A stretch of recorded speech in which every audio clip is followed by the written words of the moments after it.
Hello, and thank you for allowing me to speak at the 2021 North American Ironworkers Impact Virtual Conference. While I know we would all be enjoying the conference, rather be enjoying the conference and the events that are around conferences like that, we can't this year. So I really do appreciate your time to listen to the presentation. This is an owner's perspective on scheduling, planning, and collaboration in construction and how we can work with our unions and union members to progress construction.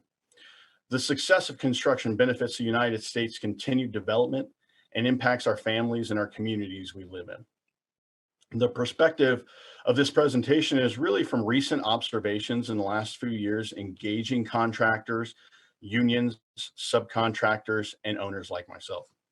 Pretty easy agenda to get through today. I will do a safety briefing, an introduction of myself, and then we'll talk about scheduling, planning, and collaboration drivers that are in the construction today. My safety briefing is one that we often hear about when we're talking construction. That's driving safety. We talk about leaving yourself an out and looking ahead and doing all the right things for driving. But really, if you've noticed during the pandemic, there's been some pretty remarkable negative driving impacts. Traffic stops have declined during pandemic with fewer people driving. I mean, that's pretty obvious. But fatalities have spiked 13.1% from July through September. The NHTSA reports a 22% increase in vehicle speeds. 65% of the drivers tested at trauma centers were under the influence, and that's compared to 50% at the same time pre-pandemic. So a lot more people are using mind-altering drugs or alcohol and getting behind the wheel right now at all times during the day. Red light violations are up with fewer drivers. If any of you have been doing any amount of driving, you will have seen somebody run a blatant red light. And that's one of the most astonishing things that I've witnessed during the pandemic when it comes to driving safety. And the construction industry can't be overstated. We really have the longest commutes of any profession. Our average commute is around 45 to 50 minutes, and it is almost 15 to 20 minutes longer than the closest commute that follows our industry. So how do we stay safe? It's really, there aren't going to be any things here you're not going to already know, but slow down. Getting to the job site safe should be your number one priority in the morning. When you're driving with your family, slow down a little bit. You have time to get to where you're going to go safely. Drive defensively. This has been one of the things that I've kind of been telling I have a 21-year-old driver, and my wife, when we were driving around with our younger kids, is really look around, keep your head on a swivel, and really drive more defensively than we ever have. Treat every intersection with caution. When I talked about those red light runnings, when you get up to a green light intersection, please do me a favor, look both ways before you get through. It could be the difference between you being in an accident and not. Keep your mind on driving at hand and the task at hand. We're all dealing with a lot right now, whether it's kids not in school, learning from home, whether it's being away from our families during a pandemic, or just a schedule crunch on a project. Your mind has to be at the driving, and that's the task at hand. We practice that on the work site. We need to practice that when we're behind the wheel. And the obvious one is buckle up. No matter what we're doing, no matter how short a period you're going to be in the car, buckling your seatbelt could be the difference between an altering injury that won't let you work the rest of your career successfully. So a little bit about myself. My name is Will Sutherland. I work for Williams Companies. Williams is one of the premier oil and gas companies focusing on natural gas in the United States. We're executing work with the union and open shops across the United States. I'm a third generation oil and gas construction worker and love my industry and really love construction. Like many of you, the construction industry has provided well for my family and for me. There's ups and downs, and that's a part of all construction, regardless of your industry. But that's why I'm so passionate about progressing construction so we can all benefit, no matter the state of construction we are currently in. Today, we're going to be talking about scheduling, planning, and collaboration, drivers in construction, experienced labor force, retiring, which is that supervisor and foreman knowledge transfer, Some technology adoption, whether that be job site technology usage, integration of technology for real-time scheduling and planning, and quality. Diversity, and then we're going to talk a bit about partners and success. So all of you have been well aware of this. We've been talking about it at probably every conference or every meeting that you've been to in the last 5 to 10 years, and that's experienced labor force retiring, the supervisor and foreman, and that knowledge transfer through them. The most critical aspect we see in the labor force is that transfer of knowledge from retiring foreman and supervisor level employees to the next generation. The three main areas we really see affected the most by this are safety, crew management, and best practices in construction. Safety, there used to be a time where a large part of our workforce came from families or friends already in the industry. As I mentioned when I was giving my introduction, is having been a third generation pipeline person, if you will, I knew a lot of what the dangers were on the project before I went out there on day one. And all that safety knowledge and what not to do was there before that new worker showed up, whether it be through their brothers or their sisters. When they were sitting at the dinner table, they heard all the things that could potentially hurt you, or they heard the horror stories of people being hurt, and they took note of that and said, okay, I need to make sure I look out for that first day that I'm on the job. But that really translated to a worker understanding how much an injury to them or their team impacted the project and the company and their family, right? So they understood if somebody got hurt, if it was a knee injury or if it was a back injury, how much that long-term affected their whole sphere of influence around them. Now the foremen and supervisors are responsible for practical job training and basic safety related to that member's job tasks. With a large amount of supervisors retiring and getting ready to retire, new leaders and workers' safety knowledge transfer is paramount. Along with the basic safety of the tasks, the big picture must be understood by new supervisors, and that's where this knowledge transfer of supervision and foreman level. The big picture look is that if a contractor and their workforce aren't safe, companies will look to other safer contractors when it comes to awarding work. The first goal of every day is to get everyone home the same way in the same health they came into work. But the next goal is to excel at safety for the working person, the contractor, and companies to continue build in the environment that we work in today. Crew management, like safety, many people who came to work understood that it took a long hours and dedication to a craft to succeed in construction. Those basic ideas must be taught today when it comes to crews. The idea on how each team member must manage their time, plan out their day, and what tools will be needed to accomplish their tasks aren't common knowledge anymore. We also used to have a longer runway for workers to learn their profession and observe their leaders methodically plan out their tasks for the whole day.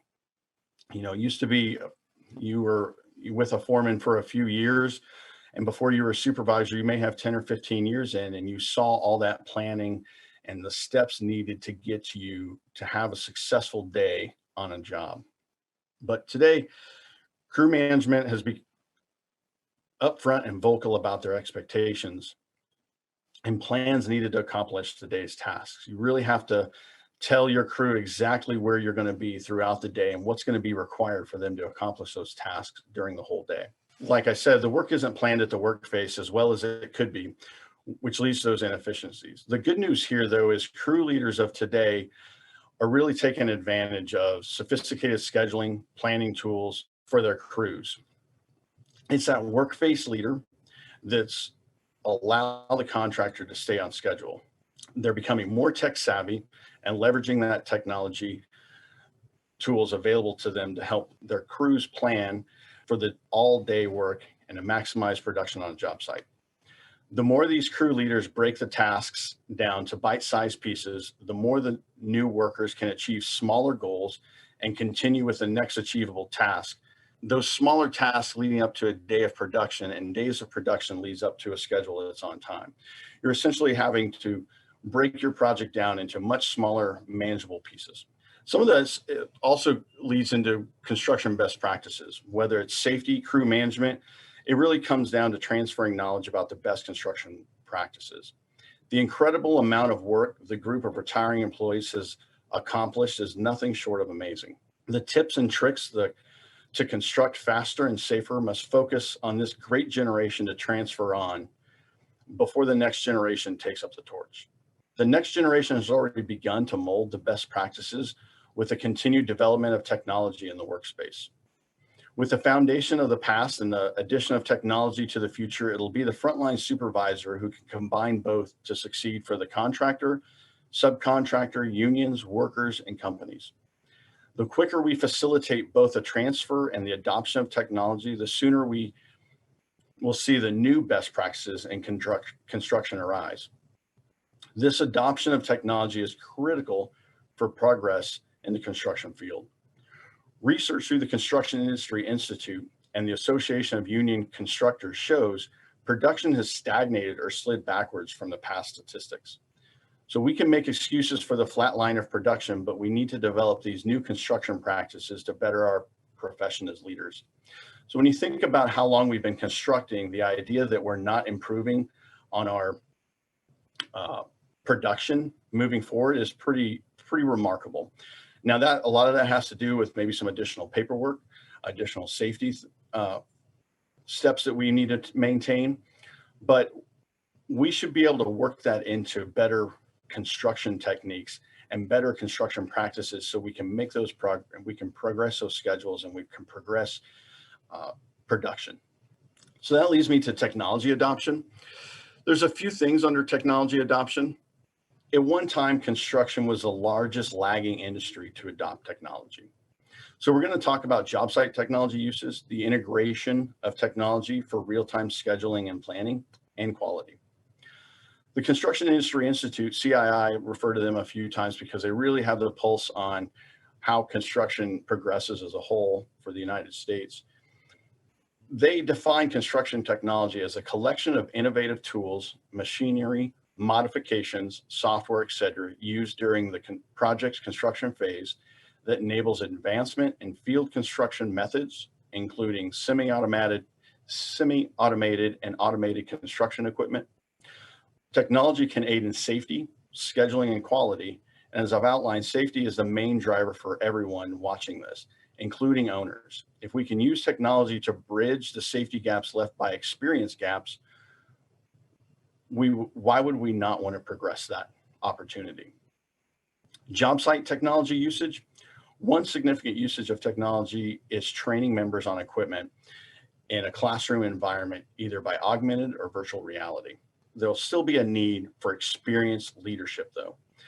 However, that technology can help bridge the gap we discussed with new employees entering our business and hopefully learning from these safety topics before being on the job site. If you can learn to operate a piece of equipment, or you can learn about the swing radius, you can learn about, how a piece of equipment, what the safety lockouts are on the piece of equipment, what to do when you get out of the seat. All of these things that we might have used to take for granted, or we might not be captured in that knowledge transfer, can be taught in a virtual environment where it doesn't impact employees if they make a mistake. It won't hurt somebody if they make a mistake, and they can learn through it and they can kind of get the feeling of it before they're on that job site. Wearables are also becoming more and more prevalent in the job site, whether it's PPE embedded with biometrics or geofencing to restrict certain personnel areas. The technology doesn't have to be intrusive. The job site usage of technology aids the foreman and supervisor with day-to-day activities while bringing new members to our construction site and unions. A lot of the PPE embedded biometric is really handy because if you have somebody that falls, if someone isn't immediately there, seconds really matter in a situation like that. And with some of this wearable PPE, when they fall, it automatically sends an alert out and the whole job site understands that somebody is in immediate need for attention, and it can be incredibly life-saving technology for them. As owners, one extremely beneficial aspect in recent months is the use of technology to help maintain working bubbles and contract tracing for COVID. Although all of our workers' incredible work, we have seen little impact to our job sites during COVID. Now, I recognize that can't be said for everyone. but it's the leverage of technology to aid in the solution we're looking for. With our geofencing and with the, again, wearable technology, we've had a couple instances where someone came into contact or they were exposed. We were able to easily alert everyone that was around them that they've been exposed or in a contact radius. And we've been able to mitigate that impact to projects, and most importantly, mitigate that impact to personnel, because we can make sure that people aren't getting sick from that contact. We can make sure that people have the right knowledge because of the contact. All of that is paramount to, a company trying to make sure our workers go home every day like they came to work. Being open to new technology for contractors in the workplace will only push that technology adoption more and more on our job sites. It used to be, again, because construction wasn't the fastest adoption of technology. There was a kind of a push away against technology because we thought it might impact jobs, or we thought it might reduce the amount of personnel in a project. And we really haven't seen that. And what we have seen is the safety benefits of it and the benefits of being able to walk people through our environments in a more meaningful way and plan our work in a more meaningful way.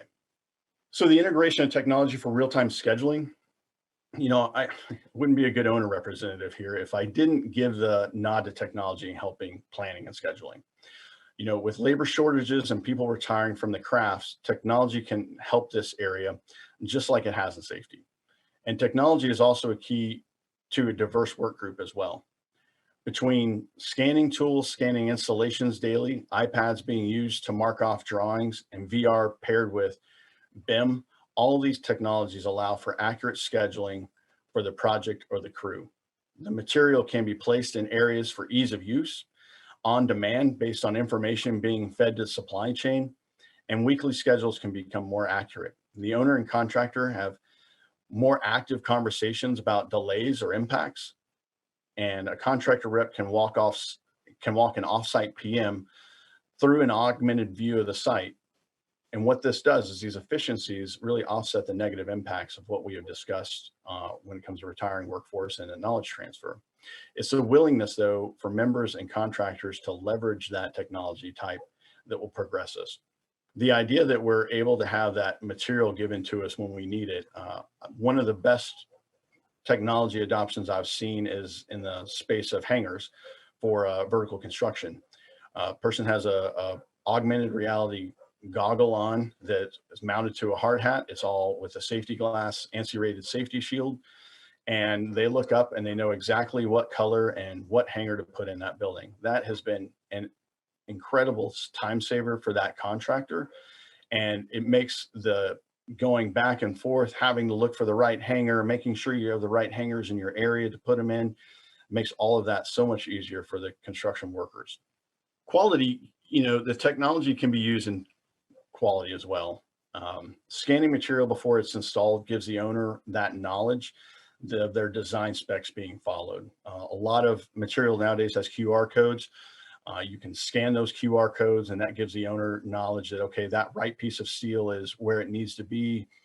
We don't have to go back and potentially do rework to make sure it is the right and then find out it's the wrong.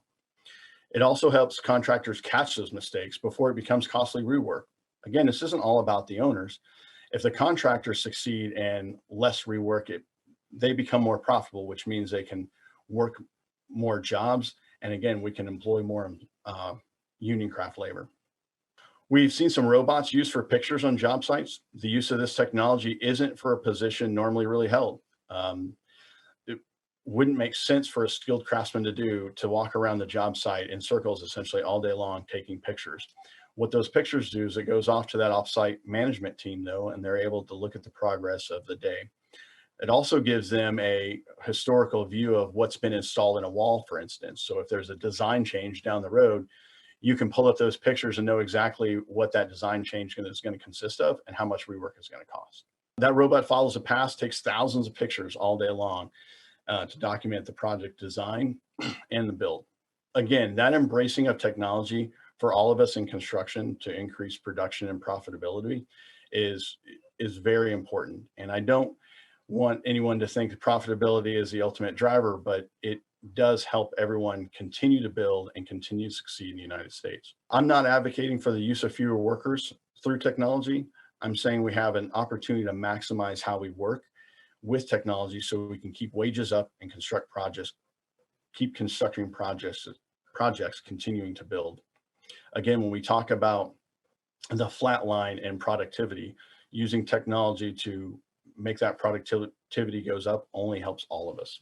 The next thing I'm going to talk a little bit about is diversity. I know some people think this is a bit of a squishy topic, but diversity is something that all owners are working on. It's becoming a positive part of all of our owners' culture. I also believe it's becoming a positive part of contractor and unions cultures. There's a lot of work to do in this space around diversity and inclusion, but we as owners are most impressed with the unions and how they've handled D&I. We really think unions are some of the first work groups to see the benefits discussed that I'm going to talk about here in a second. Diversity adds to our talent pool. It drives innovation and growth. It helps with that better productivity, and teams are more engaged and happier. Adding to our talent pool is really the biggest advantage of diversity. When I was talking about technology, a lot of people really want to see that technology and they get excited by that technology will enter the workspace because of it. It's increasing our talent pool and bringing in new people to a fantastic middle-class lifestyle is what we're all trying to do. The opportunities for high-paying skilled jobs are being seen by more and more people as a path to financial success. Recently, there's been small shifts in craft labor being a more substantial alternative path than traditional degrees and jobs as well. To continue that message and growth, we have to have diverse work groups working with us on our job sites. Those added numbers being attracted to the work will lessen the shortage of craft labor. And according to TALK, the Craft Labor Supply Study for 2019, 50% of our organizations are still struggling with a small craft labor shortage. So the more diversity, inclusion, and adding to our talent pool, the better off it is for the unions, the better off it is for the construction companies, subcontractors, and owners. It also drives innovation and growth. When a team is comprised of a diverse group of workers, it drives critical thinking and problem solutions that may not have been there before. I've recognized this in my own teams, and sometimes I look at a person, they'll bring me a new idea, and I'll be like, I've never thought of it in that fashion, or I've never thought of it to that kind of construct. These differing perspectives sometimes lead to ideas and growth we haven't imagined before. And they also highlight areas that could be a limitation to some groups. One example is the U.S. Navy recently highlighted an example of this, and they've designed a new G suit for female fighter pilots. This keeps them at their peak performance while in combat. And again, it was something that was observed that was a limiting factor for those female fighter pilots in combat, and they've solved that problem through the use of technology, understanding a diverse platform, and understanding the people that are working for them. Better productivity. Gallup reports that removing bias from the interview and hiring process and hiring based on skills and talents leads to a 41% less absenteeism, 70% fewer safety incidents, and 59% less turnover. These types of results are in every research article, when you read them throughout the internet and research publications. Whether it's specific to construction or corporations, it doesn't matter. It'll take some new skills by everyone to foster this type of diversity and inclusion. But when everyone gains from it, why would we not want to do this? What site leader can't appreciate a 41% drop in absenteeism and how much that helps their team, how much it helps the morale of their team? All of that is tangible things that we can immediately recognize in the construction space. Also, teams are more engaged and happier. If statistics increase our talent pool, growing companies and innovation, and better productivity don't convince you, we work in an incredibly demanding field. It's comprised of long hours, incredibly hard work, and sometimes being away from your family for long periods of time. The idea that a more diverse workforce will lead to a happier and more engaged team when we are all working side by side is a compelling reason to add that diversity to your team. One of the main reasons that owners and owner clients really enjoy diversity and inclusion into their culture nowadays. So we're partners in success. When we talk about scheduling, planning, and collaboration, retiring workforce, technology adoption, diversity, I hope you come away from this presentation with a viewpoint that owners are working on the same things that union and their members are working on. We want safer projects, better scheduling and planning, collaboration, and that D&I initiative. We have a long way to go in some areas and are better positioned in others. We can't do our work alone, and the more conversations we have with union leaders, union members, and contractors, the more thoughtful the conversation can become. What I want to do is thank you all for the time today, the opportunity to speak with you, and I hope you have a safe and productive day.